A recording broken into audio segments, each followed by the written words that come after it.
सब, और ऊपर वाले भी हाथ उठा दो। आज सब संकल्प लेके जाएंगे, आज के बाद कोई नशे का सेवन, जोर से बोलो, नशे का सेवन, शराब का, तंबाकू का सेवन। बोले भारत माता की वंदे। अब आपका कोई प्रश्न हो तो प्रश्न, अब पहले मौका देंगे बच्चों को। बच्चों को कोई प्रश्न पूछना है तो पहले बच्चों को मौका देंगे, फिर देंगे बड़ों को। जी बेटा बोलो। बाबा जी, संविधान में लिखा गया है कि सभी नागरिकों को अपने हक के लिए लड़ सकते हैं। उन्हीं में से एक हक है विरोध का नम्रता पूर्वक, लेकिन सरकार हमें ये नम्रता पूर्वक विरोध करने से दबाती है। क्या नाम है बेटा आपका? हर्षित पंत। कितनी बड़ी बात पूछी है हर्षित। तो बेटे ने प्रश्न किया, बाबा जी हम देश के लिए किसी भी मुद्दे के ऊपर आवाज उठाएं तो आवाज को दबाया क्यों जाता है? तो अब बेटा एक एक आवाज उठाओगे तो दबा देंगे। इसलिए पूरे हिंदुस्तान के लोगों को मैं कहता हूं कि बाबा रामदेव का मुद्दा नहीं, ये तो हिंदुस्तान और हिंदुस्तान की आने वाली भावी पीढ़ियों का मुद्दा है। 400 लाख करोड़ रुपए लाना, भ्रष्टाचार को मिटाना, आर्थिक नीतियों में सुधार लाना, महंगाई, गरीबी, अशिक्षा, बेरोजगारी, गंदगी को खत्म करना। सारे हिंदुस्तान के लोग जब एक साथ खड़े हो जाएंगे तब ये बेईमान हमको दबा नहीं पाएंगे। हाँ? बाबा जी, मैंने आपके लिए एक कविता बनाई है, मैं उसे आपको सुनाना चाहता हूँ। कविता भी बना डाली? जी सुना दो। बाबा जी, आज मैं आपके संदर्भ में मैं एक स्वरचित कविता सुनाना चाहता हूँ। खुद बनाई है? जी। तो इधर आके सुना ना जरा। ये छोटा सा इतने अच्छे से बोलने तो बच्चों की हिम्मत नहीं होती साहब। हम तो इतने छोटे से थे तब हमारी हिम्मत ही नहीं होती थी कहीं पर ऐसे हजारों लोगों के बीच में अपनी बात कह सके। हाँ सुनाओ बेटे, खड़े होकर। नव युवकों को जगाकर योग को दी है एक नई पहचान, निरोग बनाकर लोगों को अपनी पहचान बनाई है। रोग से बचने के लिए सबको योग सिखाया है, निस्वार्थ व अहिंसा के मार्ग पर चलकर लोगों को सत्य का मार्ग दिखाया है। भ्रष्टाचार व काले धन का मुद्दा उठाया है। पहले एक थे अब सभी का यही मुद्दा है। पहले एक थे अब सभी का यही मुद्दा है। धन्यवाद। प्राणायाम भी रोज करता है? अरे ये तो बहुत अच्छा बेटा है। चलो ये च्यवनप्राश खाना और तगड़ा हो जाएगा। उस जब बड़े बच्चे का लेते हैं। बोलो बेटा। बाबा जी नमस्कार। नमस्ते बेटा। बाबा जी, हम जैसे कि आप जानते हैं हमारे देश में भ्रष्टाचार सभी लोग कहते हैं। यहाँ मैं पूछना चाहता हूँ, जितने भी मेरे से बड़े छोटे बुजुर्ग भाई बहन जितने भी हैं, कोई ऐसा है जिसने आज तक भ्रष्टाचार, चाहे वो झूठ से लेकर मतलब कोई भी हो, कुछ भी हो भ्रष्टाचार, किसने नहीं किया है? मैं पूछना चाहता हूँ, क्योंकि कहते हैं एक छोटी छोटी बूथ से एक बड़ा घड़ा भरता है। हम नाम क्या है बेटा आपका? मेरा नाम सुंदर पिमोली है। देखिए बेटा, दो चीजें हैं, एक है आचरण भ्रष्ट आचरण, एक आर्थिक भ्रष्टाचार, दूसरों का हक छीनना, एक हमारी चरित्र का निर्माण। तो बेटे ने एक बड़ा प्रश्न किया है कि हम अपने ऊपर भी देखें, क्या हम झूठ बोलते हैं? क्या हम दूसरों का हक मारते हैं? और क्या हम कोई अनैतिक काम करते हैं? यदि हम अनैतिक काम खुद करते हैं तो उसके लिए सरकार जिम्मेदार नहीं, उसके लिए जिम्मेदार कौन है? बोलो। हम बोलो तो खुद जिम्मेदार है। एक तो ये कि भाई परिवर्तन खुद में भी लाना है हमें, और फिर जो राष्ट्रीय स्तर पर नीतियां हैं वो आप नहीं बनाते हैं। Education system, health system, taxation system. तो आज सब संकल्प लेके जाएं, हम भी सुधरेंगे और देश को भी सुधारेंगे। बहुत बहुत आशीर्वाद सुंदर के लिए। चलिए खुश रहो बेटा। और दूसरा किसी का प्रश्न? प्रणाम बाबा जी।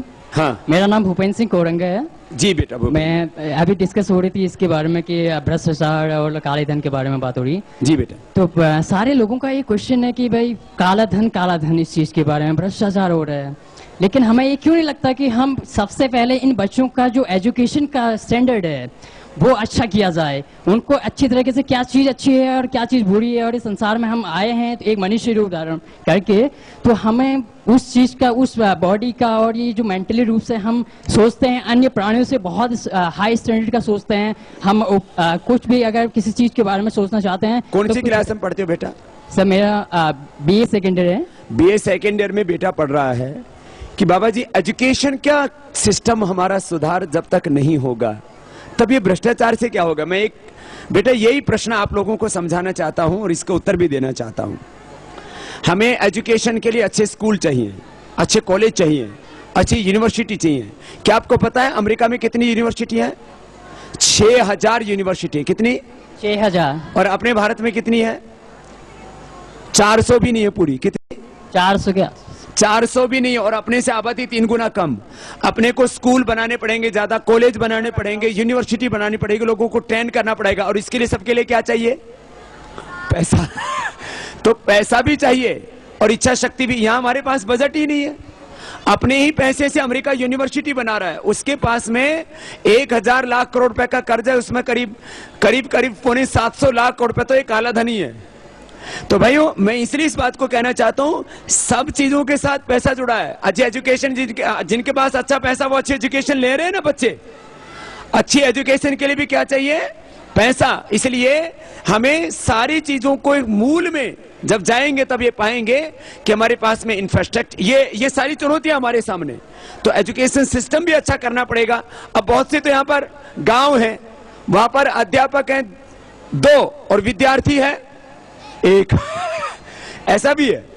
तो सारी चीजों को धीरे धीरे करके बदलना पड़ेगा, क्योंकि चारों तरफ से जब बदलेगा हिंदुस्तान तभी आगे बढ़ेंगे। आपको क्या कहना है बेटा? प्रणाम बाबा जी। जो हमारे देश में सफेद अंग्रेज है वो तो देश छोड़ के चले गए, पर जो हमारे देश में काले अंग्रेज हैं वो कब देश छोड़ के जाएंगे? नाम क्या है आपका? बाबा जी मैं सूरज चौबे। सूरज चौबे। कौन सी क्लास में पढ़ते हो बेटा? बाबा जी मैं 11th क्लास में पढ़ता हूँ। 7वीं कक्षा में बेटा जो है सूरत है, और सूरत बदलना चाहता है हिंदुस्तान की कि बाबा सफेद अंग्रेज तो देश छोड़ के चले गए। अपने देश का कोई भी सिस्टम चेंज, जैसे अंग्रेज हमारे हिंदुस्तान को चला रहे थे वैसे ही हिंदुस्तान आज भी चल रहा है। शिक्षा व्यवस्था, चिकित्सा व्यवस्था, कानून व्यवस्था। तो बेटा इसके लिए सारे देश के लोग तैयार हो जाएंगे तो इस सारा सिस्टम बदलेगा। पहले इस बड़ी बेटी का सुनते हैं। बाबा जी अभी आपने कहा कि इंग्लिश जो लैंग्वेज है वो हिंदी लैंग्वेज होनी चाहिए और देशों में, लेकिन बाबा जी वो तो कम्युनिकेशन का साधन है, उसे हम चेंज करके हम और देशों से कम्युनिकेट कैसे कर सकते हैं? आपका कहने का मतलब कि हम जैसे हिंदी लैंग्वेज को और देशों में हम अपनी लैंग्वेज में बात करें और देशों से, तो वो हमारी बात कैसे समझ सकते हैं? तो वो हमारा एक भी नहीं पढ़ता, अंग्रेज एक भी हिंदी नहीं पढ़ता। आपने किसी अंग्रेज को हिंदी बोलते देखा कभी? तो हम करोड़ों भारतीय सब अंग्रेजी पढ़ने में लगे हैं, क्या वो हमारी हिंदी नहीं पढ़ सकते? वो इसलिए पढ़ते हैं हम कि वो अपने आप को ज्यादा पावरफुल समझते हैं कि इंडियंस को जरूरत होगी तो हमसे उनको अंग्रेजी में बात करनी पड़ेगी। अपने आप को इतना ताकतवर बनाओ कि दुनिया के लोगों को हमारी भाषा भी सीखनी पड़े। आज चीन का, जापान का कोई भी प्रधानमंत्री आपने अंग्रेजी में बात करते देखा? बोले बेटा क्यों नहीं? तो इसके लिए हमें सारे देश को एक होना पड़ेगा। हाँ यही बात कहना चाहता हूँ बेटा। क्या नाम है आपका? गरिमा। गरिमा कहती है बेटा कम्युनिकेशन की हमारा भाषा से विरोध भी नहीं, सीखें, लेकिन हम भी दुनिया की भाषा सीखें। लेकिन दुनिया भी तो हमारी भाषा सीखे। वो कब सीखेगी? जब जापान की तरह स्ट्रांग होंगे। जापान का एक भी प्रधानमंत्री, विदेश मंत्री कभी भी अंग्रेजी में कोई बयान नहीं दे, अंग्रेजी में बात नहीं करता। जर्मनी का भी, फ्रांस का भी। तो अपने देश को हम इतना ताकतवर बनाएंगे तो हमारा देश का भी सम्मान बढ़ेगा और हमारी देश की भाषा का भी सम्मान बढ़ेगा। इसे पहले दर्जे पर अपनी भाषा हो, सेकंड लेवल पर राष्ट्रभाषा हिंदी होगी, दूसरा गुजराती, मराठी, तमिल, तेलुगु, तीसरे दर्जे पर अंग्रेजी को रखना चाहिए। हमने सबसे ऊपर जो है अंग्रेजी को रखा हुआ है। दूसरी माँ का सम्मान करो लेकिन अपनी माँ का अपमान करके मत करो। ये मेरी कहने का मतलब। बाबा जी मेरे पास एक कविता है आपके विषय में, सुनाइए बेटा। जय जय बाबा रामदेव, जिन पर गौरवान्वित है सारा भारत देश। आपकी सत्याग्रह की गूंज से आज आंदोलित है सारा देश। आपने ऐसी अलग जगाई, घर घर योग की अखर जोत जलाई। आपके सुंदर वचनों से जनता घर घर से बाहर आई। देश की जनता को देश की समस्याओं से अवगत कराया आपने। काला धन भ्रष्टाचार के आंकड़ों से परिचित कराया आपने। धन्य है वो धरा जिस पर हो ऐसा योगी श्रेष्ठा। जय जय बाबा रामदेव जिस पर गौरवान्वित है भारत देश। आप जैसे लोगों से ही विश्व सही अर्थ में उन्नतिशील है। आप जैसे देश भक्तों से ही भारत प्रगतिशील है। जात पात संप्रदाय को समान ले आए रख संज्ञा भी भेष। जय जय स्वामी रामदेव जिन पर गौरवान्वित है सारा देश। बहुत बहुत आशीर्वाद। बाबा जी के चरणों में मेरा प्रणाम। प्रणाम। बाबा जी, हम बार बार ऐसे नेताओं को चुनते ही क्यों है कि वो भ्रष्टाचार करके अपने घरों को भरते हैं और देश की जनता को लूट रहे हो। जनता एक छोटी सी माचिस की डिब्बे में भी टैक्स देती है, उस टैक्स तक को खा जा रहे हैं। तो इसको रोकने के लिए कोई उपाय बताएं, हमारी जनता को बताएं कि नाम ऐसे। क्या है बेटा आपका? मेरा नाम नीरज जोशी है। कौन सी कक्षा में पढ़ते हो? मैं 11th में पढ़ता हूँ। 11वीं में पढ़ता है। हौसले बहुत बड़े। बोले बाबा इसका सॉल्यूशन क्या है? कई बातों से मिट जाएगा भ्रष्टाचार? और क्या ये सपना भी कभी होगा साकार की काला धन आए? देखो 3 काम करने पड़ेंगे, जरा सबको बताना ये चीज भी। हमको ऐसा लगता है बातें बातें हो रही, इसका रिजल्ट भी आएगा कुछ। तो काले धन को राष्ट्रीय संपत्ति घोषित करने के लिए सब राजनीतिक पार्टियों को एक होना पड़ेगा। जो राजनीतिक पार्टी काले धन को राष्ट्रीय संपत्ति घोषित करने के लिए तैयार नहीं, उसको वोट नहीं देना। यह आज संकल्प लेकर के जाना, एक बात। दूसरा, कठोर कानून व्यवस्था, आर्थिक नीतियों में सुधार। जो भी गलत काम करे उसको उसी समय बड़ा दंड मिलना चाहिए। और तीसरा, आर्थिक नीतियों में सुधार। जैसे मैंने कहा, सारे टैक्स खत्म कर दो, खाली ट्रांजैक्शन टैक्स लगाओ, इतना पैसा आएगा, हिंदुस्तान का गांव, गरीब, मजदूर, किसान, सबको उनका हक मिल पाएगा। तो 3 अपना उपाय करने पड़ेंगे। आर्थिक नीतियों में सुधार, कठोर कानून व्यवस्था और काले धन को राष्ट्रीय संपत्ति घोषित करके देश में लाने का इंतजाम। ये 3 जो काम ना करे उस पार्टी को वोट ही मत दो। जिस दिन ये हिंदुस्तान संकल्प कर लेगा उस दिन हिंदुस्तान का बेड़ा पार हो जाएगा। हाँ? ये बात करनी पड़ेगी।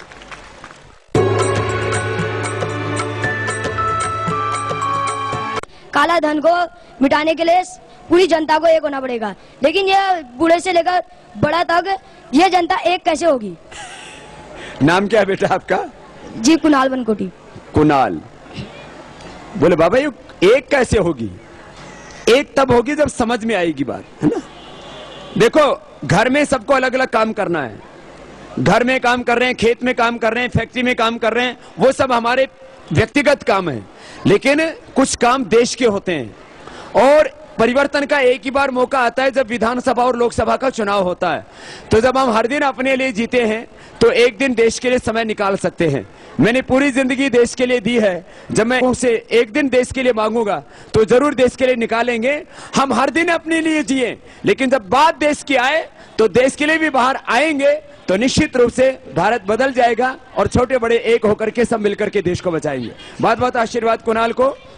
इधर से एक छोटा बच्चा कुछ कहना चाहता है। बाबा जी कोटि कोटि प्रणाम। प्रणाम। मैं आपसे पूछना चाहता हूँ कि जो भारत के नेता हैं वो अपना रुपया बाहर इन्वेस्टिगेट क्यों करते हैं? ये बोलता बाबा बाहर क्यों छिपाते हैं? अंदर रखेंगे तो बेटा पता लग जाएगा। बाहर इसलिए रखते हैं कि वहां सीक्रेसी लॉज होते हैं, ऐसे कानून बनाए हुए हैं कि वो बताते नहीं किसका पैसा है, कितना है। तो वो गोपनीयता के कानून बनाए हुए, इस कारण से बेटा पैसा वो बाहर रखते हैं और उनको तोड़ने की हिम्मत किसी में नहीं है। चलिए नेक्स्ट। सारे लोग जब भी कहीं भारत में भी कॉन्फ्रेंस होती है तो उसमें केवल इंग्लिश में भाषण देते हैं और कहते हैं कि हम केवल इंग्लिश जानते हैं, हिंदी हम जानते ही नहीं। बाबा ये बताइए, क्या इन लोगों को हक है जो भारत को आगे ले जाने की बात करते हैं और हिंदुस्तान की भाषा नहीं जानते? जो हिंदुस्तान की भाषा नहीं जानते वो कहें कि हम भारत को आगे ले जाएंगे। वो कैसे? जो मातृभाषा की इज्जत नहीं कर सकते, मातृभाषा को नहीं समझते, मातृभाषा को नहीं बोल सकते, वो कैसे भारत को आगे ले जाएंगे? बाबा ये प्रश्न सबके है, सबसे क्या नाम है बेटा आपका? नाम क्या है? बाबा मेरा नाम पंकज जोशी है। पंकज पूछ रहा है बेटा, जो देश की भाषा की इज्जत नहीं करते हो देश की इज्जत कैसे करेंगे? जोरदार तालियां बेटे के लिए एक बार। चलिए, बात बहुत बड़ी कही है, इसकी बात हम पहुंचा देंगे उन तक। और बाबा जी प्रणाम। खुश रहो बेटा। बाबा